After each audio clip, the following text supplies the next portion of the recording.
Hello दोस्तों, नमस्कार। New light with दीपक में एक बार फिर से स्वागत है। मैं दीपक कुमार साहू।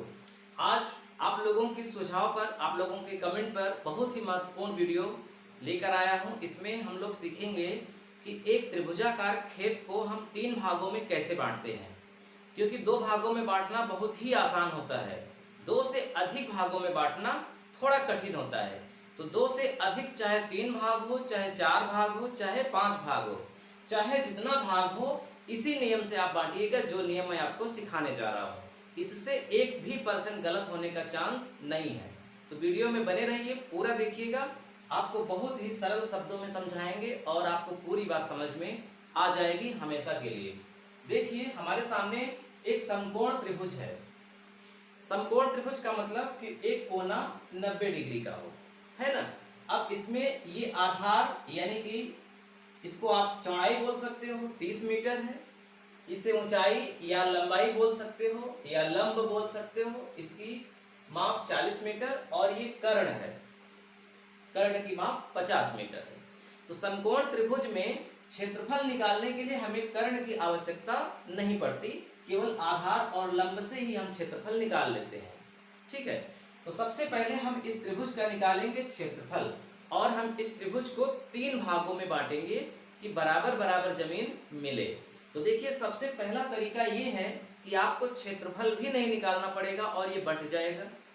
लेकिन वो तरीका हो सकता है कि तीनों लोग माने न। लेकिन जो अगला तरीका है जिसमें क्षेत्रफल के आधार पर हम इसको बांटेंगे, उसको सब लोगों को मानना पड़ेगा। पहला तरीका ये है कि बिना क्षेत्रफल के हम इसे कैसे 3 भागों में बांटेंगे। तो देखिए, सबसे पहले आप क्या काम करिए कि यहाँ से यहाँ तक जो नपी भुजा है 30 मीटर, इसको 3 भागों में बांट दीजिए। तो 3 भागों में जब बांटेंगे तो कितना कितना आएगा, 10-10। मतलब यहाँ से यहाँ तक 10 मीटर, यहाँ से यहाँ तक 10 मीटर और यहाँ से यहाँ तक 10 मीटर, क्योंकि 30 मीटर है। और अब कुछ भी मत करिए, यहाँ कोने से सीधा एक लाइन खींच दीजिए इस पर, और यहीं से सीधा एक लाइन खींच दीजिए इस पर। और इस तरह से ये जो 3 भाग बनेंगे, इन तीनों भागों का क्षेत्रफल हमेशा बराबर होगा।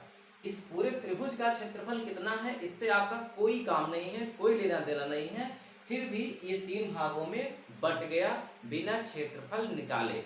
अगर ये तीनों लोग मान लेते हैं कि हाँ ठीक है, ये हम ले लेंगे, ये आप ले लीजिए, ये कोई और, तो कोई दिक्कत नहीं है। लेकिन अगर एक प्रश्न उठता है कि ऐसे जो खड़ा खड़ा बांटे हैं, ऐसे मत बांटिए, ऐसे ऐसे बांट दीजिए। ये एक भाग, यहाँ एक भाग और एक भाग यहाँ, तब हम क्षेत्रफल निकालेंगे और क्षेत्रफल से हम इसको बांटेंगे। तो चलिए समझते हैं कि क्षेत्रफल निकालकर इसको 3 भागों में कैसे बांटेंगे। तो सबसे पहले हम इस समकोण त्रिभुज का निकालेंगे क्षेत्रफल।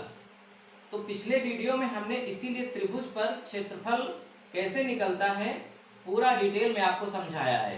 तो समकोण त्रिभुज का क्षेत्रफल होता है कि लंब में आधार का गुणा कर दो और जो भी आए उसमें 2 का भाग कर दो। तो 1200 बटे 2, और क्या करेंगे, 1200 का आधा 600 स्क्वायर मीटर। यानी कि ये जो त्रिभुजाकार खेत या प्लाट है, इसका क्षेत्रफल 600 वर्ग मीटर आया।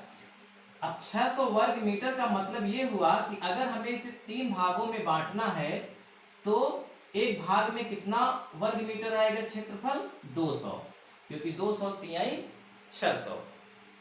तो एक व्यक्ति को 200 वर्ग मीटर मिलेगा, दूसरे को भी 200 और तीसरे को भी 200। इसका मतलब कि अब हमें ये पता करना होगा कि यहाँ से जिस व्यक्ति को, पहले व्यक्ति को जितना मिलेगा, वो यहाँ से कितना दूर रेखा पर लाइन खींच दें, कितनी दूरी पर लाइन खींचें कि ये जो भाग आए वो 200 आए, 200 वर्ग मीटर आए। और इसके बाद यहाँ से कितना दूर हम लाइन खींच दें कि ये वाला भी जो भाग आए वो भी 200 आए, 200 वर्ग मीटर। और उसके बाद जो शेष बचे वो भी 200 वर्ग मीटर बचे। इसका मतलब कि हमें ये पता करना है कि यहाँ से यहाँ तक की लंबाई कितनी है, यहाँ से यहाँ तक की और यहाँ से यहाँ तक की। सही है। तो चलिए आपको बहुत सरल तरीका समझाते हैं कि कैसे पता करेंगे कि यहां से यहां तक कितना मीटर लंबा है। देखिए समझिएगा ध्यान से, चूंकि जब क्षेत्रफल 600 वर्ग मीटर था तो भुजा कितनी थी, पूरी भुजा 40 मीटर। जब पूरे त्रिभुज का क्षेत्रफल 600 वर्ग मीटर था तो ये खड़ी भुजा की लंबाई पूरा कितना थी, 40 थी। अब हम 40 का वर्ग करेंगे, 40 का घात 2।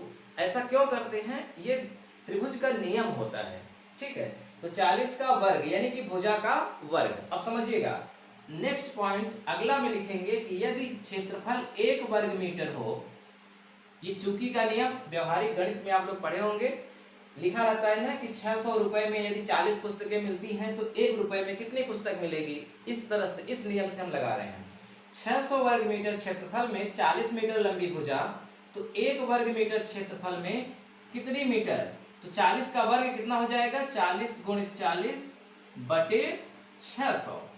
भाई इसका भाग दे दीजिए तो 1 का अपने आप आ जाएगा, 2 जीरो से 2 जीरो कट गया, 4 चौक 16 बटे 6, यानी कि 1 वर्ग मीटर का मतलब 16 बटे 6। अब इसको काटेंगे नहीं, यही पड़ा रहने देंगे आगे। इसलिए 200 वर्ग मीटर क्षेत्रफल में कितनी लंबी भुजा आएगी, 600 में 40 का मतलब 40 मीटर लंबी भुजा है उसका वर्ग है, तो 200 में कितना, तो 200 में बस गुणा कर दीजिए किसका, 16 बटे 6 का, तो हो जाएगा 16 दूना 3200 बटे 6, भाग करेंगे तो कितना आएगा, 3200 में 6 का, 3200 में 6 का भाग करेंगे तो आएगा 533.3, 533.3। इसका मतलब कि यहां से यहां तक जो भी भुजा आई, जितनी लंबी भुजा आई उसका वर्ग 533 है। इसका मतलब कि हम 533.3 का वर्गमूल निकाल लें तो पता चल जाएगा कि भुजा कितनी है।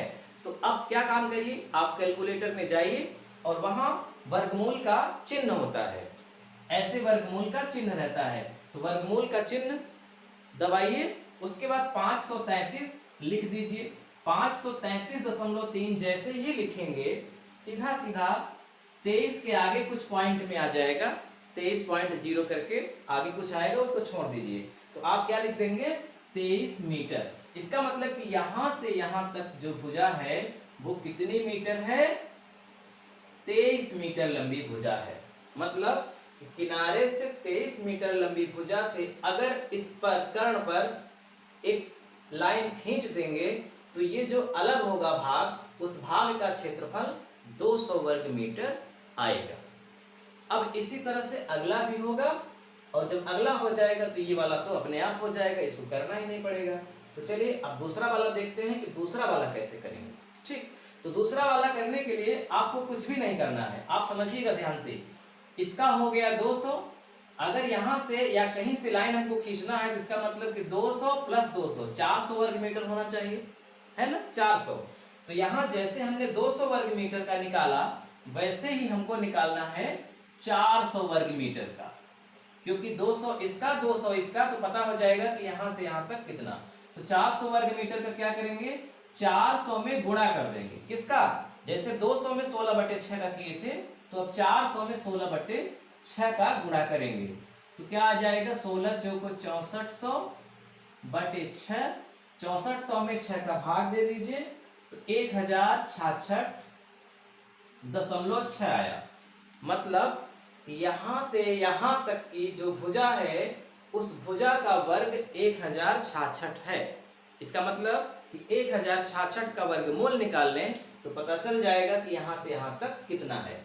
तो फिर से वही काम करिए कि वर्गमूल का चिन्ह दबाइए और 1066.6 लिख दीजिए, तो सीधा सीधा आ जाएगा आपका 32.6 मीटर। इसका मतलब कि यहां से यहां तक की लंबाई 32.6 मीटर है और यहां से यहां तक की लंबाई 23 मीटर है। तो 32.6 में 23 निकाल दीजिए तो 9 3 12 यानी कि 9.6। यहां से यहां तक कितना आया 9.6 मीटर। देखिए यहाँ से यहाँ मिल करके ये जो चतुर्भुज बन रहा है इसका क्षेत्रफल 200 वर्ग मीटर आएगा। ये जो त्रिभुज बन रहा है इसका क्षेत्रफल 200 वर्ग मीटर आएगा। ये 200 कैसे आया आप समझ गए होंगे। 200 इसका पूरा 400, तो यहाँ से यहाँ तक 32 आ रहा है, 32.6 में 23 घटा दिया यहाँ से यहाँ तक का, तो 9.6 आ गया। अब जो शेष बचा उसका तो 200 होगा ही, क्योंकि जब पूरे का 600 है और 400 निकल गया तो 200 ही ना बचेगा। तो इसकी लंबाई कितनी हो जाएगी, तो 32.6 40 घटा दीजिए यानी कि 7.4 मीटर। तो इस तरह से हमने एक त्रिभुजाकार खेत को 3 भागों में बड़ी ही आसानी ढंग से माप लिया। अब किसी को कोई दिक्कत भी नहीं होगी। ये एक भाग, ये एक भाग और ये एक भाग। तो वीडियो कैसा लगा कमेंट करके हमको जरूर बताइएगा। अब इसी तरह से आप 4 भागों में भी बांट सकते हैं, 5 भागों में भी बांट सकते हैं। अब अगले वीडियो में आपको सिखाएंगे कि अगर समकोण त्रिभुज ना हुआ, विषम बाहु त्रिभुज हो गया जिसकी तीनों भुजाएं अलग अलग हो, तो अब हम उसको 3 भागों या 4 भागों में कैसे बांटेंगे।